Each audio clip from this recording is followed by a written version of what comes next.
আসসালামু আলাইকুম। প্রপার্টি নিউজেনের পক্ষ থেকে সবাইকে আন্তরিক শুভেচ্ছা এবং অভিনন্দন। যারা দেশ কিংবা প্রবাস থেকে দেখছেন, অনেকে গুলশান ১ এই এরিয়াতে বা নিকেতনে ল্যান্ড চাচ্ছিলেন।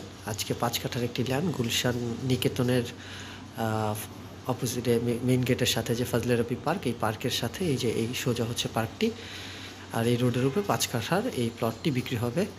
দাম হচ্ছে ২৫ কোটি টাকা। আপনার মালিকের সাথে বসে নেগোসিয়েশন করে সেটেল করে নিতে পারেন। আর দামটি ফিক্সড যদিও। তো আজকে এই পর্যন্তই। আপনারা সরাসরি মালিক প্রপার্টি এজেন্টের সাথে কথা বলে আপনারা ভিজিট করতে পারেন। ভিজিটের অন্তত একদিন আগে জানাবেন, দেন আপনারা মালিকের সাথে বসে ডিসিশনের ব্যাপারে প্রকাশ করতে পারেন। আজকে এই পর্যন্তই। সবাই ভালো থাকবেন, সুস্থ থাকবেন। আসসালামু আলাইকুম।